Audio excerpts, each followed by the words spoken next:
할렐루야. 오늘도 예배 가운데 또 선포된 말씀 가운데 주 예수의 은혜가 있기를 축복합니다. 사람에게 주어진 지향형 중에 관계 지향형과 업무 지향형이 있습니다. 관계 지향형은 업무를 중요하게 여기지만 업무보다 관계를 좀 더 중요시하는 성향입니다. 반면 업무 지향형은 관계를 중요하게 여기지만 관계보다 업무를 좀 더 중요시하는 성향이죠. 어떤 사람은 업무 지향형인 반면 어떤 사람은 관계 지향형입니다. 또 어떤 사람은 업무 지향형과 관계 지향형, 중간형으로 상황과 환경에 따라 어떨 때는 업무 지향형, 어떨 때는 관계 지향형이 되는 그런 유형입니다. 그런데 업무를 지향하던 관계를 지향하던 상관없이 성향에 상관없이 예수 그리스도를 믿는 사람들에게 반드시 있어야 할 성향이 있습니다. 그것은 바로 영적 관계 지향형입니다. 그런데 영적 관계 지향형은 무엇을 말할까요? 영적 관계 지향형은 하나님과의 교제, 그리고 하나님과의 교제를 통해 친밀해지는 것을 중요시하는 성향을 말합니다. 또 영적 관계 지향형은 예수 그리스도와의 바람직한 관계성을 말하기도 하죠. 오늘은 영적 관계 지향형, 예수 그리스도와의 바람직한 관계성에 대해서 나누어 보고자 합니다. 선포된 말씀을 통해 예수 그리스도와의 바람직한 관계성이 형성되는 은혜가 있기를 주님의 이름으로 축복합니다. 그런데 예수 그리스도와의 바람직한 관계성은 어떻게 형성될까요? 예수 그리스도와의 바람직한 관계성은 첫째로 믿음을 통해서 형성됩니다. 예수 그리스도의 고향이 있습니다. 그곳은 바로 나사렛이죠. 예수 그리스도께서는 고향 사람들, 즉 나사렛 사람들에 의해 목숨을 위협받습니다. 사람에게 두려운 순간이 있다면 그 중 하나는 목숨을 위협받는 순간일 것입니다. 그리고 목숨을 위협받는 현장을 피하는 것이 보편적인 사람들의 행동이죠. 얼씬거리지도 않을 것입니다. 그러나 예수 그리스도께서는 다르셨습니다. 예수 그리스도께서는 목숨을 위협하는 곳 나사렛으로 향합니다. 왜 나사렛으로 향하셨을까요? 오늘 본문 2절의 말씀을 보시면 안식일이 되어 회당에서 가르치시니 라는 말씀이 기록되어 있습니다. 당시 말씀을 가르칠 수 있는 제도 중에 회당에서 말씀을 가르칠 수 있는 제도가 있었습니다. 그리고 회당에서 말씀을 가르치려면 회당장에게 승인을 받아야 했죠. 예수 그리스도께서는 이 제도를 활용해 회당에서 유대인들을 가르치십니다. 그런데 무엇을 가르치셨을까요? 그것은 바로 하나님 나라, 즉 복음이었다라는 것입니다. 예수 그리스도께서 유대인들에게 복음을 가르치셨다는 것은 두 가지 의미를 갖습니다. 예수 그리스도께서 유대인들에게 복음을 가르치셨다는 것은 첫째로 유대인들에게 자신이 누구인지를 명확하게 드러내신 것입니다. 즉 예수 그리스도께서는 유대인들에게 자신이 내가 하나님의 아들이자 하나님께서 선지자를 통해서 예언하신 메시아임과 아울러 고난의 종이라는 사실을 드러내셨다라는 것이죠. 그렇습니다. 예수 그리스도께서는 하나님의 아들이십니다. 예수 그리스도께서는 하나님께서 선지자들을 통해 예언하신 메시아임과 아울러 우리를 구원하기 위해 고난과 죽음의 길을 자발적으로 걸어가신 고난의 종 되십니다. 믿고 아멘으로 화답할 수 있기를 주님의 이름으로 축복합니다. 그리고 예수 그리스도께서 유대인들에게 복음을 가르치셨다는 것은 두 번째로 유대인들에게 자신이 어떤 일을 할 것인지를 명확하게 드러내신 것입니다. 예수 그리스도께서는 열방을 구원하기 위해 오신 열방의 메시아입니다.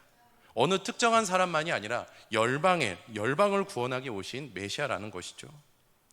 그런데 그 열방에는 유대 민족도 포함되어 있었습니다. 즉 예수 그리스도께서는 유대인들 역시 구원의 길로 인도할 것이라는 사실을 드러내셨다라는 것이죠.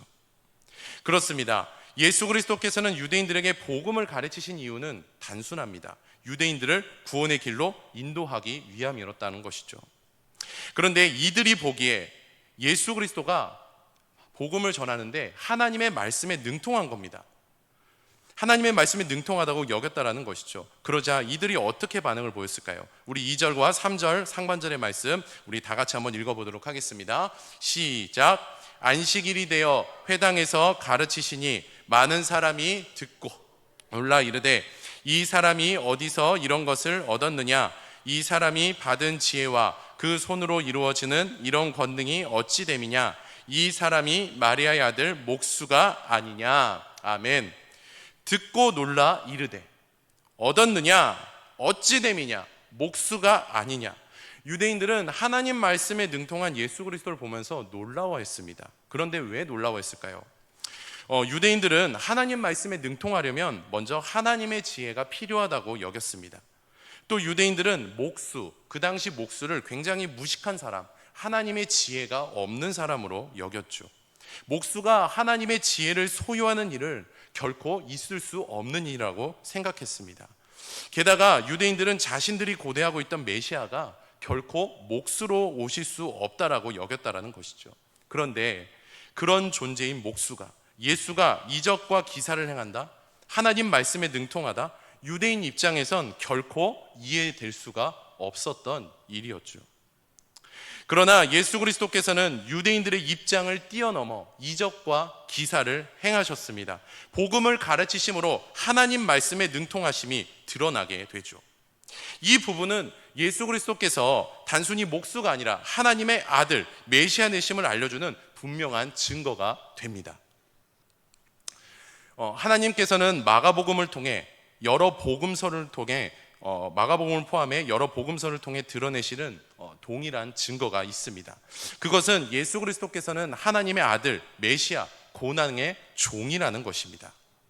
그렇습니다. 복음서를 통한 증거, 예수 그리스도께서는 하나님의 아들 메시아 고난의 종 되십니다. 복음서를 묵상하기에 애쓰고 묵상함을 통해 예수 그리스도에 대한 증거가 믿어지는 은혜가 있기를 주님의 이름으로 축복합니다. 유대인들은 예수 그리스도를 볼 때 하나님의 아들 메시아 고난의 종이라는 안경을 끼고 예수 그리스도를 보지 않습니다. 그저 목수라는 안경을 끼고 예수 그리스도를 보죠. 이런 태도는 예수 그리스도를 하나님의 아들 메시아 고난의 종으로 믿지 않고 있는 것입니다. 그런데 유대인들이 예수 그리스도를 믿지 않는 사건은 이것으로 그치지 않습니다. 지속적으로 발생하죠. 우리 3절 하반절의 말씀 다 같이 한번 읽어보겠습니다. 시작. 야고보와 요셉과 유다야 시몬의 형제가 아니냐? 그 누이들은 우리와 함께 여기 있지 아니하냐고 예수를 배척합니다. 아멘. 당시 어떤 사람을 가르쳐서 여인의 아들이라고 칭하는 것은 모욕과 수치를 주는 행위였습니다.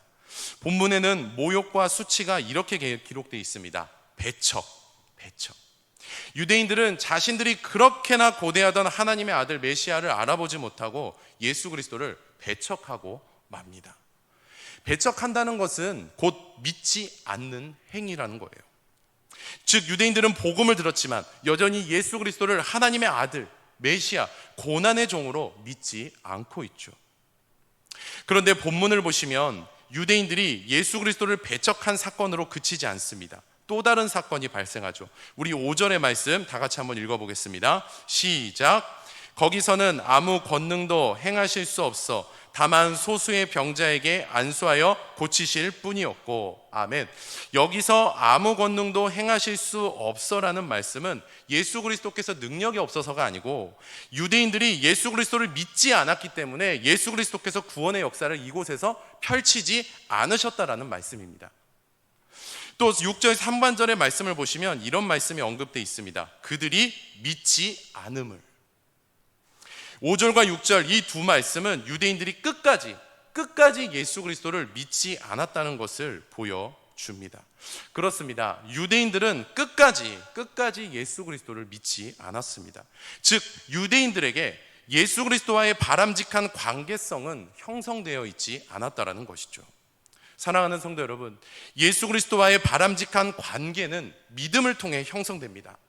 단 한 번의 믿음이 아니라 지속적인 믿음을 통해서 형성됩니다. 믿으실 수 있기를 주님의 이름으로 축복합니다. 예수 그리스도를 하나님의 아들 메시아 고난의 종으로 믿는 믿음, 이 믿음이 있을 때 예수 그리스도와의 바람직한 관계성이 형성된다는 것을 꼭 기억하실 수 있기를 바랍니다.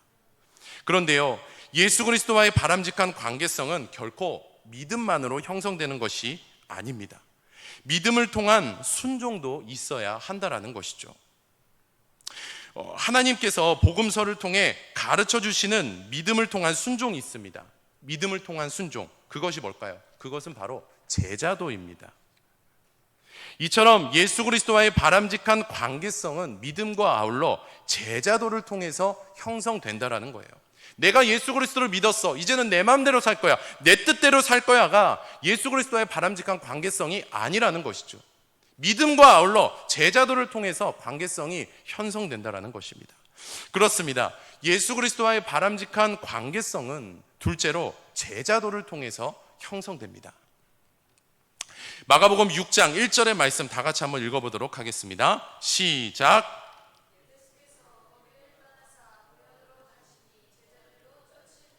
아멘. 여기서 따른다는 말씀은 어디로 가든지 따라간다는 것, 같은 길을 간다는 것을 의미하죠. 앞서 말씀드렸듯이 예수 그리스도께서는 복음 사역을 위해 나사렛으로 향합니다. 나사렛으로 향한다는 것은 배척, 박해는 물론이거니와 죽음까지도 감수하는 일이었다라는 것이죠. 그런데 제자들이 이 부분에 대해서 분명히 알았습니다. 하지만 뒷걸음치지 않죠. 나사렛으로 향하는 예수 그리스도를 따라갑니다. 제자들이 예수 그리스도를 따라갔다는 것은 상징적으로 예수 그리스도와 함께 나 또한 복음을 선포하겠다, 예수 그리스도와 함께 나 또한 배척받겠다, 예수 그리스도와 함께 나 또한 죽겠다라는 길을 걷겠다라는 것을 말하죠. 이처럼 제자들은 예수 그리스도처럼 나 또한이라는 길을 걸었다라는 것입니다. 사랑하는 성도 여러분, 예수 그리스도처럼 나 또한, 이 길이 바로 제자도입니다. 그런데 이 제자도는요, 단순히 과거에만 국한되어 있지 않습니다. 또 당시 제자들에게만 적용되어야 할 부분도 아니었죠. 제자도는 과거, 현재, 미래, 시간이 초월되어야 할 부분입니다. 즉 제자도는 오늘날 우리에게도, 예수 그리스도를 믿는 모든 사람들에게도 적용되어야 할 부분이라는 것이죠. 오늘날 제자도는 이렇게 적용됩니다. 있는 자리에서 배척이 있든 없든 상관없이 복음을 전파하고 복음적인 삶을 살아내게 최선을 다하는 것. 제자도 인생에 반드시 따르는 부분이 있습니다. 따르는 부분, 그것은 바로 배척입니다. 성도님들, 예수 그리스도를 믿는다 그래서 내 인생이 만사형통해진다는 것이 아니라는 것이죠. 제자도를 따르는 인생에는 뭐가 있다고요? 반드시 배척이 있다라는 것입니다. 요한복음 15장 18절에서부터 20절까지 말씀해 보시면 이런 말씀이 있습니다. 우리 세 구절 우리 다 같이 한번 읽어보도록 하겠습니다. 시작. 세상이 너희를 미워하면 너희보다 먼저 나를 미워한 줄 알라. 너희가 세상에 속하였으면 세상이 자기의 것을 사랑할 것이나 너희는 세상에 속한 자가 아니요 도리어 내가 너희를 세상에서 택하였기 때문에 세상이 너희를 미워하느니라. 내가 너희에게 종이 주인보다 더 크지 못하게 한 말을 기억하라. 사람들이 나를 박해하였은즉 너희도 박해할 것이요 내 말을 지켰은즉 너희 말도 지킬 것이라. 아멘. 교회를 세우기 위해, 지체 이웃에게 복음을 전하기 위해, 지체가 하나님의 전신갑주를 입고 예수 그리스도를 닮아가게 하기 위해 복음을 전파하고 복음적인 삶을 살아내기에 최선을 다한다면 무엇이 돌아온다고 말씀하고 있어요? 배척의 화살이 돌아온다라고 말씀하고 있는데, 이것이 바로 뭐예요? 제자도라는 겁니다. 오늘날 우리 인생에 배척이 없다면, 누군가의 배척이 없다면 제자도의 인생이 아니라고 해도 과언이 아닙니다. 배척은 있어야만 우리 인생의 제자도가 된다라는 것이죠. 내가 잘못해서가 아니라 복음을 전파하고 복음적인 삶을 살아내는데 배척이 있다, 이것이 바로 제자도의 인생이라는 것이죠. 사랑하는 성도 여러분, 제자도는 연합의 증거입니다.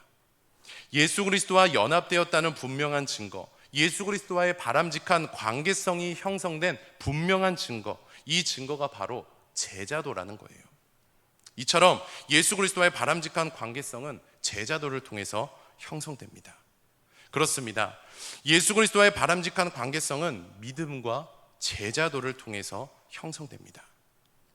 사랑하는 성도 여러분, 인생을 살다 보면 어떤 일을 놓칠 때가 있습니다. 또 미룰 때도 있죠. 연약해서 그럴 때도 있지만 성실하지 못해서, 최선을 다하지 못해서, 진실하지 못해서 그럴 때도 있는 것이 우리의 현실이죠. 그 현실 속에서 우리가 결코 놓쳐서는 안 되는 것이 있습니다. 결코 미뤄서는 안 되는 것이 있죠. 어떻게 해서라도 해결해야만 하는 것이 있는데, 그것이 바로 예수 그리스도와의 바람직한 관계성이라는 것입니다. 이런 말이 있습니다. 그리스도인의 인생은, 우리의 인생은 구원의 여정이다.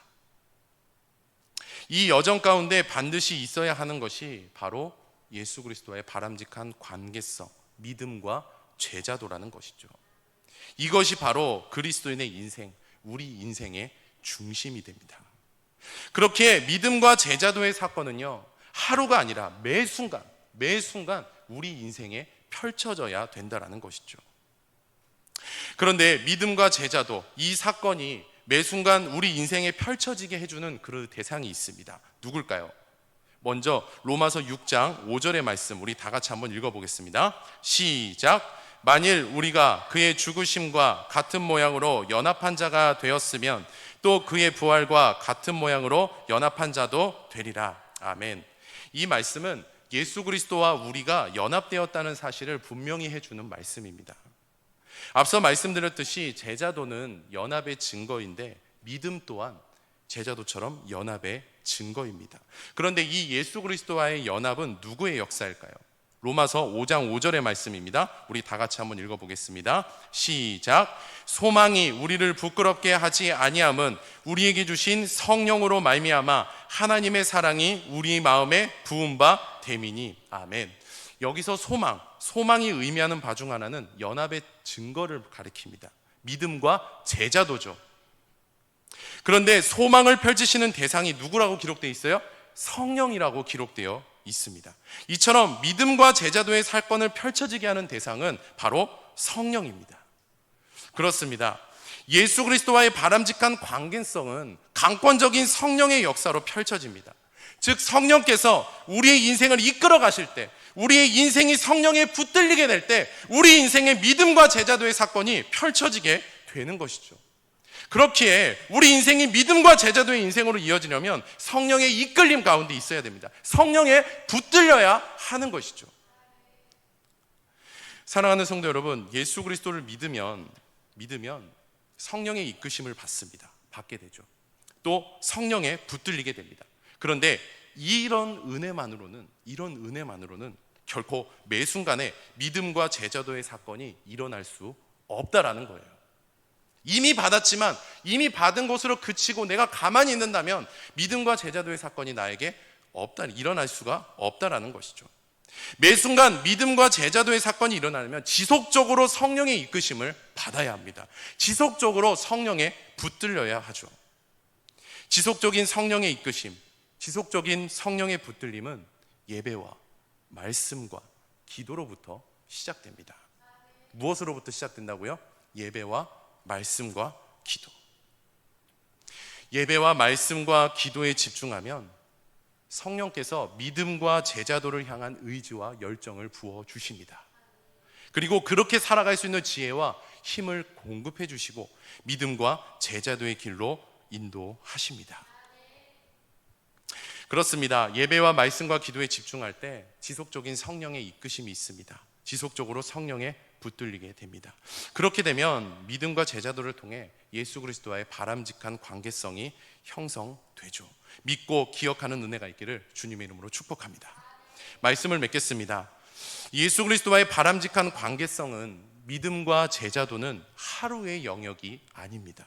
하나님, 내가 오늘 하루 이렇게 살았으니까 오늘은 필요 없고요, 나에게 위로 주세요, 이게 아니라는 것이죠.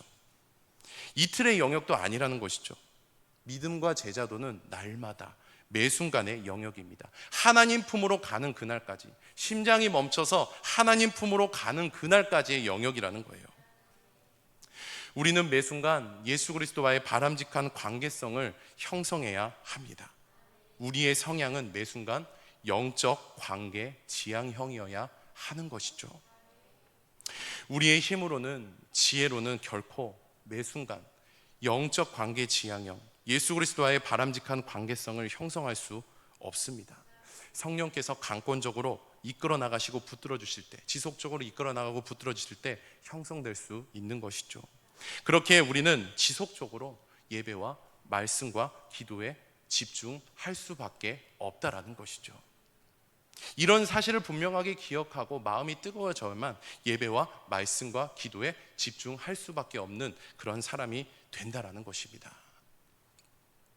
마가복음 6장 1절의 말씀, 예수께서 거기를 떠나사 고향으로 가시니 제자들도 따르니라. 아멘. 그리고 마가복음 6장 6절 하반절의 말씀을 보시면 이에 모든 촌에 두루 다니시면서 끊임없이 가르치시더라. 아멘. 하나님께서 세우신 이 교회 하나님께서 세우셨습니다. 하나님이 주인 되십니다. 하나님이 주인 되신 이 서울상강교회에 지속적으로 예배와 말씀과 기도에 집중함으로 예수 그리스도와의 바람직한 관계성이 형성될 수 있기를, 또 지속적으로 믿음을 갖고 제자도의 삶을 살아내게 최선을 다할 수 있기를 우리 주 예수 그리스도 이름으로 축복합니다.